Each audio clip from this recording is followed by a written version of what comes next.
Hello and welcome to Patrick's Models and Transport. The SNCF TB131TB is hauling a mixed goods train and with some very important deliveries for Brunel. At the moment, the goods handling yard has turned into a locomotive depot. And we can see we have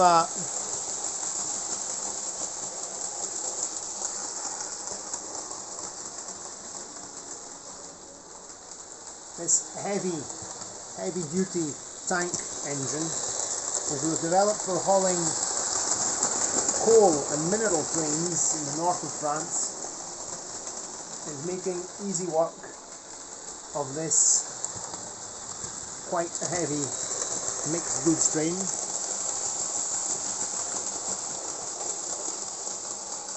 So we'll have a look at what it's transporting. Very important things for the city of Brunel. So the train is decked out in German fashion.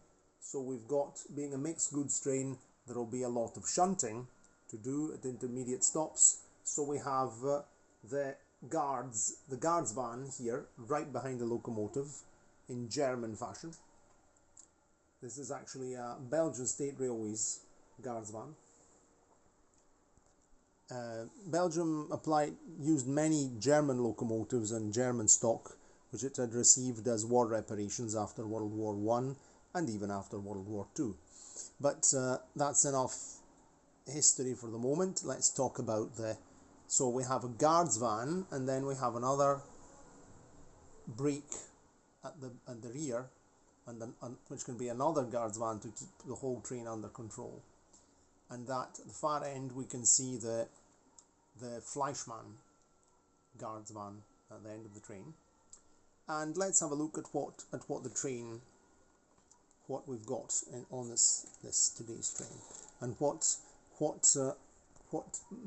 different makes of models we've included.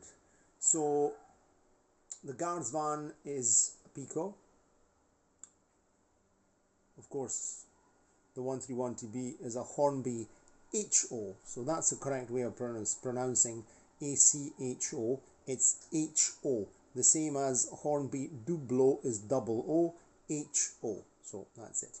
I've had a look at a whole lot of photographs of these locomotives.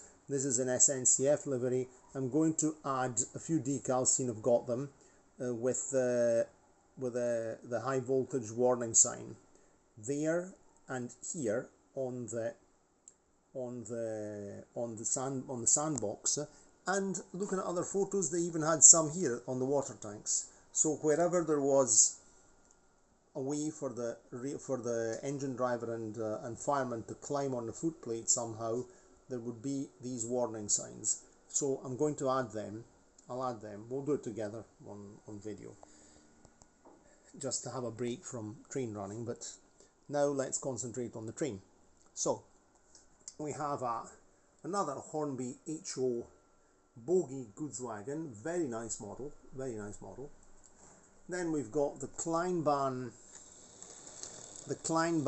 FS foodstuffs wagon for transporting foodstuff, painted silver to reflect the light to keep it cool. This was typical for Italian wagons used for carrying foodstuffs. Then we've got a couple of Juef flatbed trucks. One is carrying the city of Brunel. It is receiving a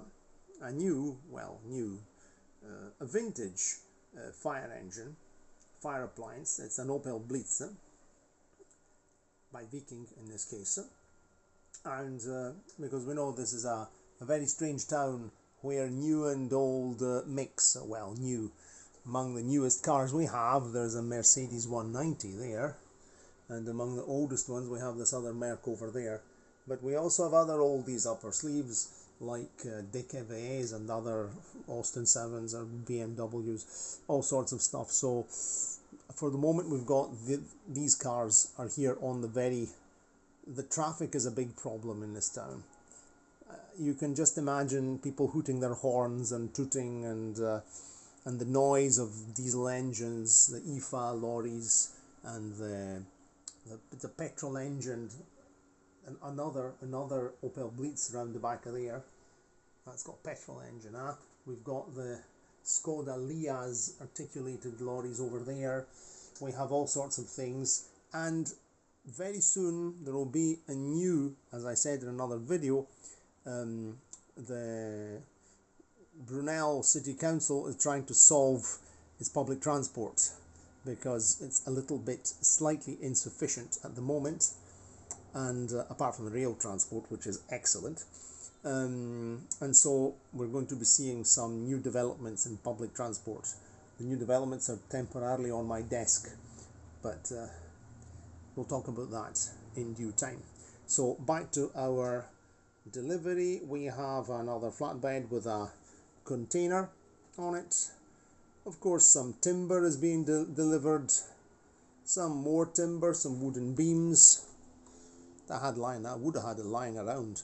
This here came with actually it was part of this model, so this varnished twigs of some plant, and that was some timber I had lying around.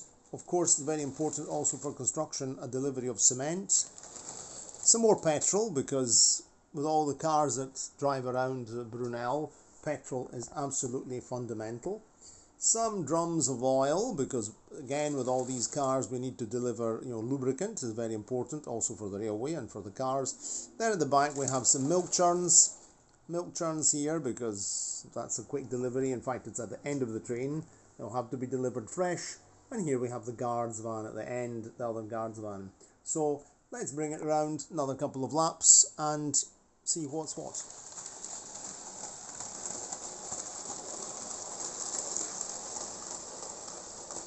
I'm running at 50% speed on the controller.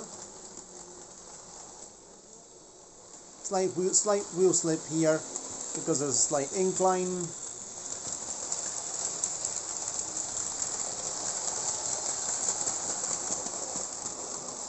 I really like goods trains. I've always liked goods trains since I was a kid. Oh no. You want to see some wheel slip? Oh no. We've also caused a major damage. A disaster. Oh no. This is the good thing of these old generation trains, locomotives, that if they tip over because your cameraman is a very clumsy person, they don't get damaged. Oh no, this is still pulling away. That's not good. Oh, disaster struck again. I'm going to be sacked from my role of head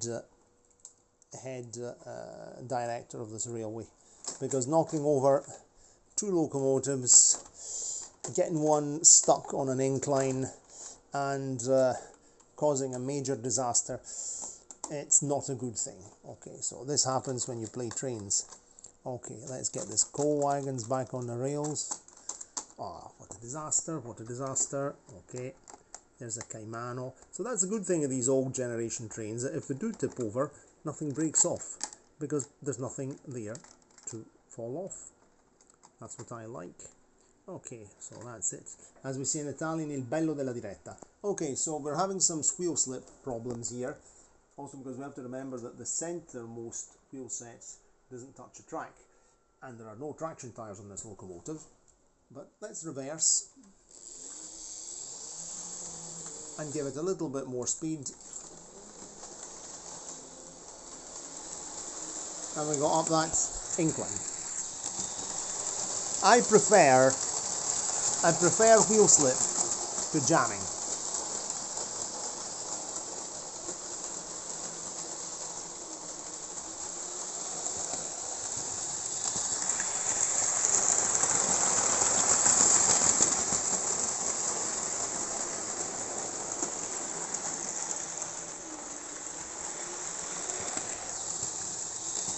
I'm going to stop the locomotive here right beside me and have a smell.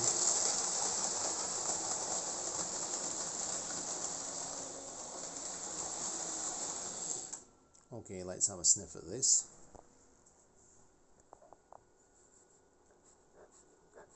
No, it doesn't smell of overheated motor, not at all. It's an XO4.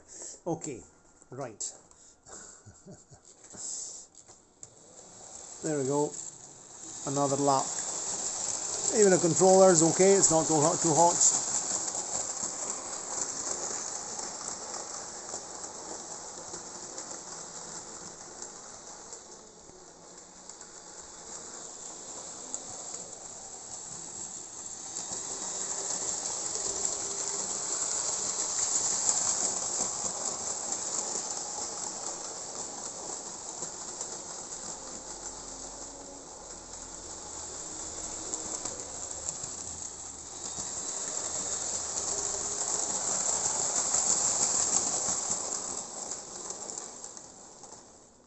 Okay, I'm pulling up EP over here. You can see that on a mechanical controller, I'll always speak well about mechanical controllers. You can even get some good low speeds out of an old Hornby Triang XO4 motor, which are notorious fast starters. I mean, you can really modulate the speed well, and you can get some realistic running. So, mentioning this track, I want to talk to you about this track here. So, at one point, early in the layout, in the history of the layout, before I painted it, before I made the ballast and all the rest of it, I experimented by raising the external rail on both bends for more realistic running, in particular after the Juef 231 C60 did a diving trick one day and it landed on the floor, and that was testimony to the fact that it's a sturdy locomotive. A buffer broke off, the front bogie disintegrated, meaning the wheels came off. I was hopping mad, and the day after I managed to retrieve all the bits, mainly the wheels of the front bogie. I was not pleased at all. So at that point I decided to go for the, I think I wasn't using a mechanical controller yet. I might have not been using a mechanical controller. I was using a Lima controller, which was more difficult. It had a higher lower speed. So with a mechanical controller the problem doesn't exist. And maybe also by screwing down the track, I've improved the track, because at the beginning it was only held down with drawing pins. Then I began using these are very good. These are Mehano track bed kind of washers, and you use a screw. So you screw it down. You don't need to use tacks. Also because we're running on very thin plywood, because this thing has to be light enough for me to take it and put it behind that door over there. Okay, so on this side of the railway I removed the external raised part, which was made of layers of paper tape. Got the idea of the internet. I didn't do it at this side, and I did it over on the other side because you might remember the test video of the Pico BR64. It was derailing, the sheath carriages were derailing big time, and so I realized that was a problem. And so I got rid of that on the town bend, and now I'm planning to get rid of it on this side as well, because in the meantime this board is warped because it stands on its end. It actually leans on the other end, and I mean, it's cheap plywood, it's not mahogany, not well seasoned wood. And the story, there are two 80 by 80 centimeter squares, because when I went to buy this I had calculated the length and width according to the rails I had, and I also had to get both bits into the boot of my car, in the boot of the Regatta, because I had no intention of, folding down the seats. I could have even gone on a panda and folded down the seats and put it through the tailgate and things like that, but it would have been too much work. So anyway, just to finish things off, what I'm going to do here, I'm going to remove that paper tape, because I think that's the reason the Hornby HO, let's pronounce it correctly, 131GB isn't making good contact when it's travelling with the boiler that way, with the smoke box that way, because being on an incline, the external wheels don't touch, the left side wheels are not touching the rail well, so it gets stuck, and if I wiggle it a bit, it goes. So it doesn't have problems on the other bend, on the town bend, so I'm going to do the same job on the station bend as well. So that's something I'm going to do in the next days, seeing the layouts out, again, repetition, and let's give it a final lap and call it a day. Cheerio, and see you next time. We'll just let the train speak. That was a bit of a sporty start.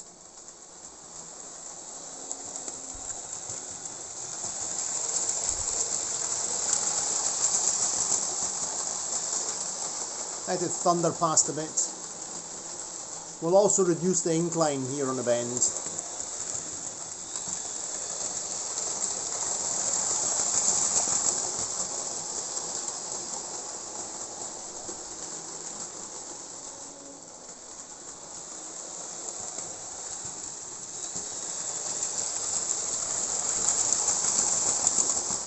And slow it down gradually and come to a gradual stop right there. Okay, cheerio, and see you next time. And in the next videos I'm going to be taking out different locomotives, different trains, and continue with the small train spotting videos, but we'll be also talking more about the town or city, call it what you want, town, city. That's it. And cheerio from the Caimano, the E656. Fantastic locomotive. If you've ever heard one of these in real life, when they start, it's music for your ears. And the Italian Historical Trains Foundation, Fondazione FS, has saved a good number of these locomotives, so these will still be roaring along Italy's rails. Cheerio, and ciao dal Caimano.